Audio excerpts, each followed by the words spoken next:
I called the course Personality and Its Transformations, and I think you could think about that as a restatement of the idea of being and becoming. And that's what you are. You're, for whatever that means, you're an entity that both is and is transforming. And there's a rule that goes along with that, which is don't sacrifice who you could be for who you are. Which means if you have to choose to transform in a positive direction or maintain your current position, then it's better to transform in a positive direction. Who are you? You're the thing that transforms who you are. But on top of that, you're the thing that transforms who you are. You are the thing that is, and you're the thing that becomes. And you should put the thing that becomes at a higher place than the thing that is. That means you also have to allow yourself to shake off those things about you that you might be pathologically attached to. Habits and people, for that matter, ways of thinking, all of those things, you have to allow yourself to shake those off, and that's more like a burning. And you might say, well, I don't know what I should leave behind, and the answer to that is that's a lie. You know some of the things that you should leave behind. All you have to do is ask yourself. You'll come up with a list instantly of 100 stupid things that you're doing that you know you could stop doing. Some of them maybe you don't know you could stop doing. It's like, well, fine, leave those alone for now.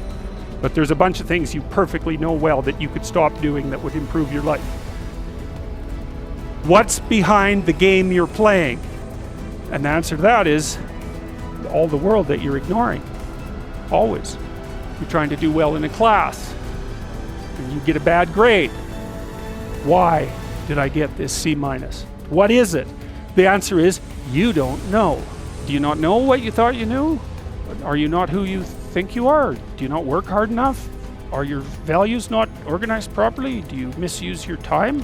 Are you in the wrong field? Is the way you're construing your life completely inappropriate? Are you acting out what your parents wanted you to do and you're pissed off about it, so you're only running at 40% to spite them, despite the fact that they're paying $25,000 a year for your education?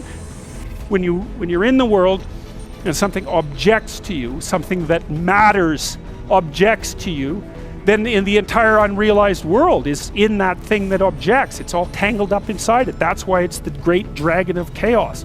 It's everything that's outside of your conceptual structure. And what is that? It's everything that lurks outside of your walled city.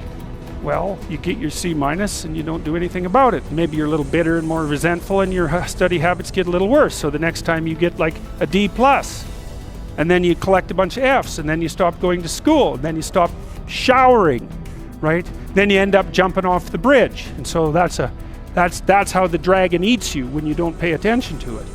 And so it's no bloody wonder that people avoid, It's really no wonder that they avoid, because error messages contain within them the implicit world. Now, the upside of that is, well, they contain within them the implicit world. And the world isn't all negative. The C- can be the best gift you ever had, and that's the gold that the dragon hoards. Right? That's exactly what that means. Every time you try to learn something, you're going to make a mistake, because what do you know? So you're going to make mistakes. And if the rule is every time you make a mistake, you're going to go jump off the bridge, then that's not a useful problem-solving strategy. And so when you make a mistake, you don't get to beat yourself to death with a club. You've got a problem. Something has objected to you. Then the question is, well, what does that mean? Well, maybe you're not looking at the world right. Maybe your goals are wrong. Maybe you're not acting properly.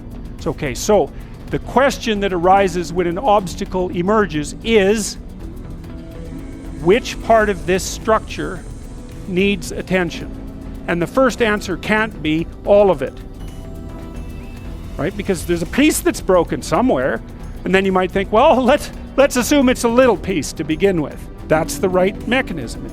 Watch the people around you like a hawk. Whenever they do something that you think is good, you tell them. Try to do something good, and creep right back into their persona, and they'll look around, see if anyone noticed.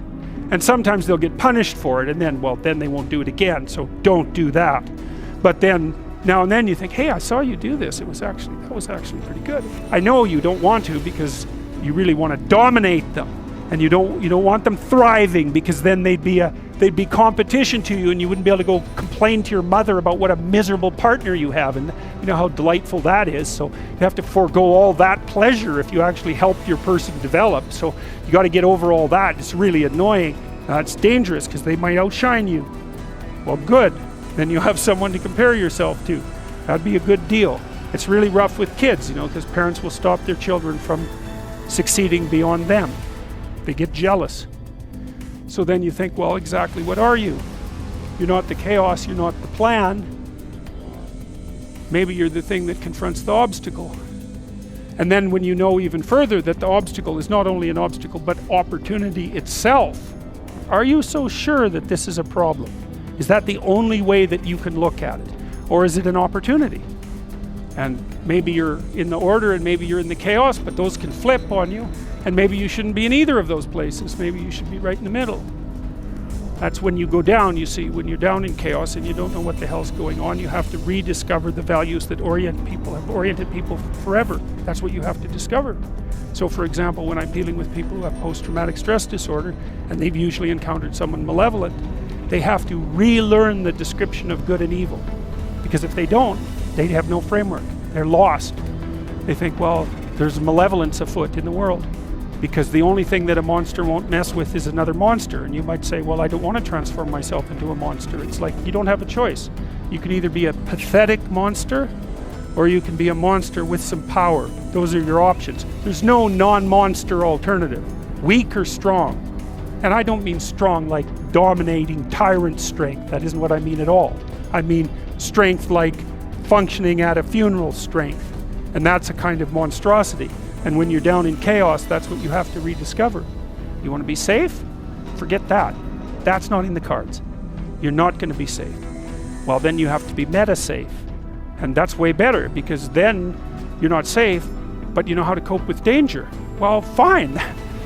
That solves the problem. And maybe it's even a better solution, because if you're safe, then you just have to stay in your burrow. But if you can confront danger, then you can go wherever you want and you can have an adventure. And maybe that's what you need to do, is to go out and have an adventure. So you don't even want safety, because how exciting is that? Let's say we made you perfectly safe. All that you had to do is eat cakes and worry yourself with the continuation of the species. What would you do? You'd smash it all down as soon as you possibly could, just so you had something interesting and challenging to do. So you don't want safety. You want to be able to cope with danger. That's a whole different thing. You don't get to be safe ever again. Well, so what happens? You get to be stronger. Well, hey, turns out that's a better bargain anyways.